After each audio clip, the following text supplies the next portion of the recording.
This is the MTPredictor weekly update for March 27th.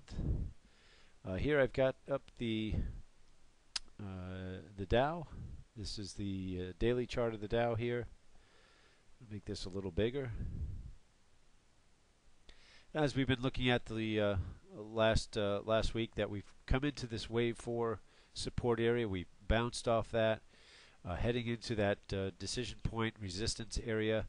It's based off this wave 3 high using our decision point tool, and then I projected up here. Here's the wave 5 minimum wave 5 resistance here. Your typical wave 5 resistance up here. So you're first going to hit that resistance if we get up into that 12,460 area, and then the DP will come into play, and that's again a potential trend reversal resistance area up there, right around 12,500. So we're at 12,220 there. So it wouldn't take a whole lot, a few days to push up into that area if the market does continue higher here. We did. You saw that it was our 50-day moving average here. As we talked about, all the times recently that the market has dropped below the 50-day, it's been a buying opportunity, and same has been true here. We've got a close above the 50-day. They've taken that high out and they're moving off that. So next resistance areas will be those numbers I gave there. Same with the SPX, same pattern. 4 wave heading into a wave 5 up here. Your DP sits. Resistance is sitting right around 1356. Around the 1356 area of the SPX, so watch for that one. And the NQ, or the NDX, the NASDAQ, again, 4 wave pattern up. The DP resistance in that market sitting right around 2430, 2429, and the NDX sitting at 2316 change at the moment. So that's kind of the overall picture of the markets here. Pretty well in sync, heading up off that wave 4 low into, we'll see if they make it up into those resistance areas before we get another correction.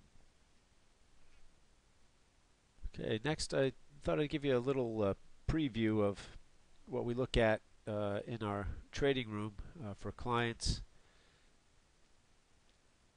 and we'll use the NQ, the NASDAQ mini, as our example here. What typically we'll do is if we're going to trade off, let's say, a smaller time frame, the 3-minute or 5-minute chart, we're going to look to the 15-minute chart in the morning before the market opens to put our decision point support and resistance areas. These will be major support and resistance during the day if they're approached in this particular market. So for instance, if I want to use our decision point tool and put a decision point resistance off of this swing here, you see it pops up here and I can extend it. I don't expect the market to travel all this way, but just as an example, here's our resistance areas. Here's the first major support here. It's quite a ways down. It may not come into play, but these are the areas that we want to be be aware of, and it'll be very typical, for instance, for this market to gap up into this area in the morning.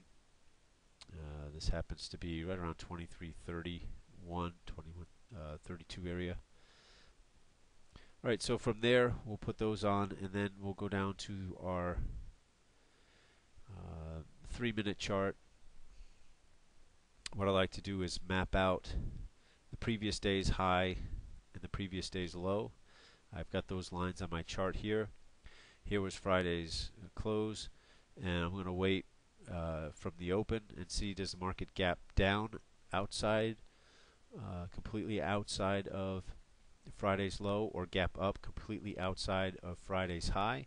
Because if those gaps can't fill within the first 30 or 40 minutes of trading, the tendency is the market will continue in this direction. So if the market gaps up outside of yesterday's high and that gap is not able to be filled, The gap meaning from yesterday's, the previous day's close, is not able to be filled. The tendency is the market will drift up for the rest of the morning, sometimes the rest of the day.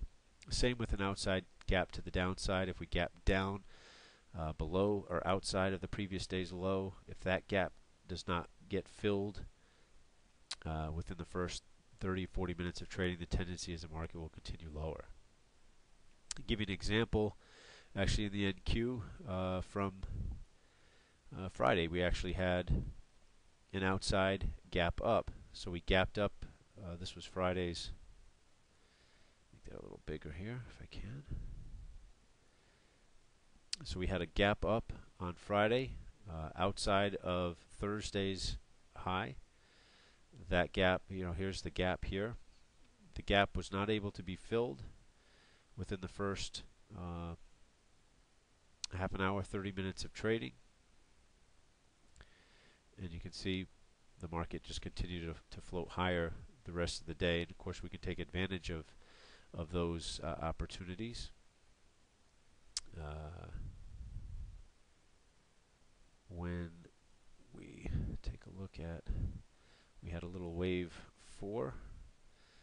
So we waited, the wave 3 was a gap up, it retraced back into wave 4, and then look for an entry in the wave 4, maybe off one of the blue buyers bars here.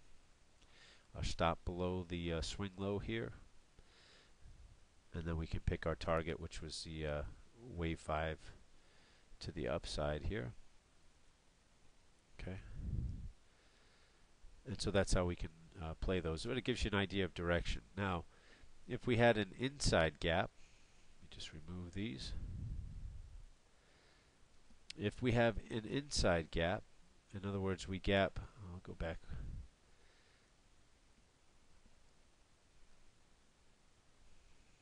Here's, again, Friday's low and Friday's high and Friday's close here.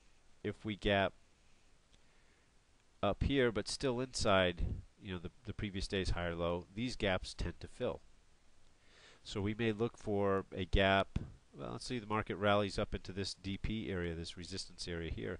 It may be an area for us to look to go short or counter to the trend, and anticipating a potential gap fill. And we can choose, maybe a DP off of this swing. Market may gap up into this area. So an inside gap. Now, if it gaps outside of yesterday's high, we're going to be looking at things differently. If that can't fill, we'll be looking to play the long side.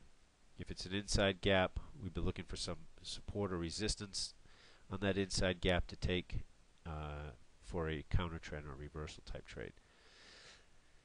Anyway, hope that's helpful, and we'll take a look at the markets next week and see what's going on and do it all again.